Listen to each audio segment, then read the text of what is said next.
चलिए आज एक बड़ा ही मजेदार सफर करते हैं। हम दुनिया के कुछ ऐसे फैक्ट्स को देखेंगे जो सुनने में तो एकदम अलग अलग लगते हैं, लेकिन जब हम इन्हें जोड़ेंगे तो एक हैरान करने वाली तस्वीर सामने आएगी। इनके बीच का कनेक्शन वही तो असल कहानी है। तो शुरुआत कहाँ से करें? चलिए बात करते हैं समंदर की, उन बड़े बड़े समुद्री रास्तों की जो सिर्फ पानी के रास्ते नहीं हैं। ये तो हमारी दुनिया की नसें हैं, हमारी लाइफ लाइन्स। पूरा का पूरा ग्लोबल ट्रेड, एनर्जी, इकोनॉमी सब कुछ इन्हीं पर टिका है। और जाहिर है इनकी हिफाजत करना कितना ज़रूरी होगा ये हम समझ ही सकते हैं। और इसी हिफाजत से जुड़ा है ऑपरेशन संकल्प। सोचिए, भारत का 62% तेल, माने आधे से भी कहीं ज्यादा, फारस की खाड़ी के इन्हीं रास्तों से आता है। तो इन रास्तों को, इन सप्लाई रूट्स को महफूज रखना कितना क्रिटिकल है। ये मिशन ऑपरेशन संकल्प इसी मकसद से चलाया गया एक बहुत बड़ा कदम है। अच्छा, तो हमने बड़ी तस्वीर तो देख ली, अब चलिए थोड़ा जूम इन करते हैं। समंदर तो बहुत बड़ा है, लेकिन इसमें कुछ रास्ते ऐसे होते हैं जो किसी हाईवे के नैरो ब्रिज की तरह होते हैं। इन्हें चोक पॉइंट्स कहते हैं, मतलब ऐसी जगह जहां से गुजरे बिना काम ही नहीं चल सकता। और ये भौगोलिक रूप से बहुत बहुत ज्यादा जरूरी होते हैं। अब एक नाम तो सबने सुना होगा, गल्फ ऑफ ओमान, यानी ओमान की खाड़ी। नाम तो बहुत कॉमन है, पर एक मिनट के लिए सोचिए, क्या एकदम से दिमाग में क्लिक होता है कि ये दुनिया के नक्शे पर आखिर है कहां? तो ये रहा जवाब इस नक्शे में। देखिए, ये रही ओमान की खाड़ी, और इसकी लोकेशन ही इसकी सबसे बड़ी ताकत है। ये अरब सागर को हॉर्मुज़ स्ट्रेट से जोड़ती है, और हॉर्मुज़ स्ट्रेट क्या है?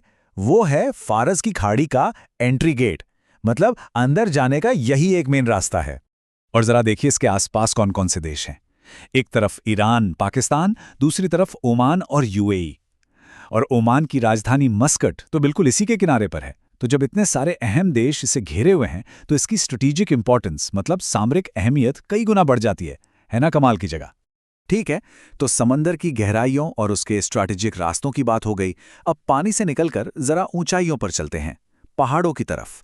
ये जो बड़ी बड़ी चोटियां और पठार है ना, ये सिर्फ देशों के बीच लकीरें नहीं खींचते, ये तो पूरे के पूरे इकोसिस्टम को, वहां के जीवन को एक आकार देते हैं।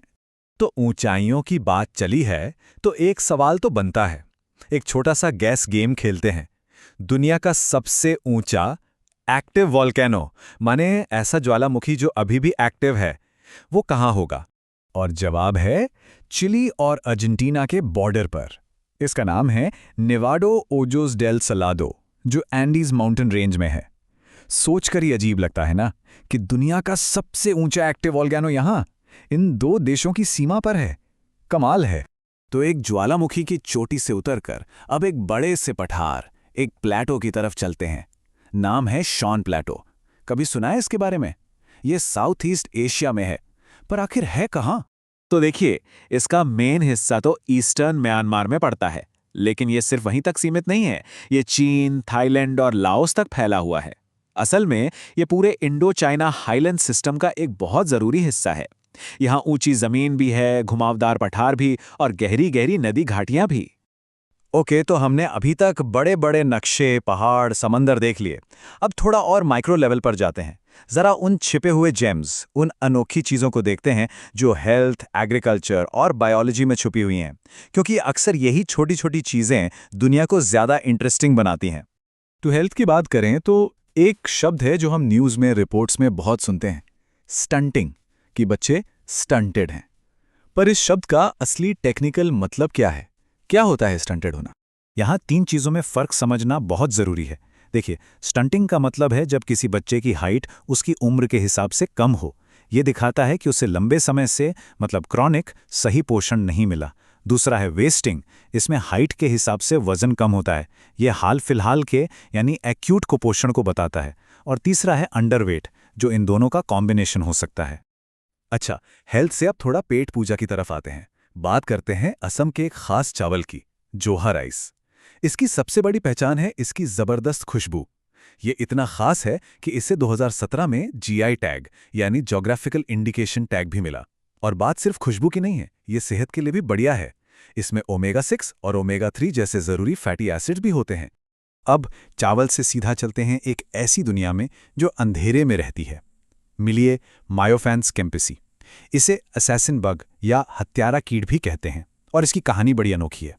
ये अपनी पूरी जिंदगी मेघालय की सिजु गुफा के घुप अंधेरे में गुजार देता है और वहीं के छोटे मोटे कीड़ों का शिकार करके जिंदा रहता है। चलिए, तो अब नेचुरल वर्ल्ड से थोड़ा केमिकल वर्ल्ड की तरफ चलते हैं। एक ऐसे सब्सटेंस की साइंस को समझते हैं जो काफी कंट्रोल्ड है। सबसे पहले तो ये जान लेना जरूरी है कि भारत में एक कानून है, NDPS एक्ट 1985। इसके तहत कुछ खास दवाओं और सब्सटेंस के प्रोडक्शन और बिक्री पर बहुत ही सख्त कंट्रोल रखा जाता है। अल्प्राजोलैम ये इसी कैटेगरी की एक दवा है। ये एक साइकोट्रॉपिक मेडिसिन है जो बेंजोडाइजेपाइन क्लास में आती है। आसान भाषा में कहें तो ये हमारे सेंट्रल नर्वस सिस्टम को स्लो डाउन करती है। इसीलिए इसका इस्तेमाल एंग्जाइटी और पैनिक डिसऑर्डर जैसी समस्याओं के इलाज में होता है, क्योंकि ये दिमाग को शांत करती है। अब सवाल ये है कि ये काम कैसे करती है। हमारे दिमाग में एक केमिकल होता है जिसका नाम है गैबा। ये हमारे दिमाग का मेन ब्रेक लगाने वाला न्यूरोट्रांसमीटर है। अल्प्राजोलम क्या करता है, ये इसी गैबा के असर को बढ़ा देता है।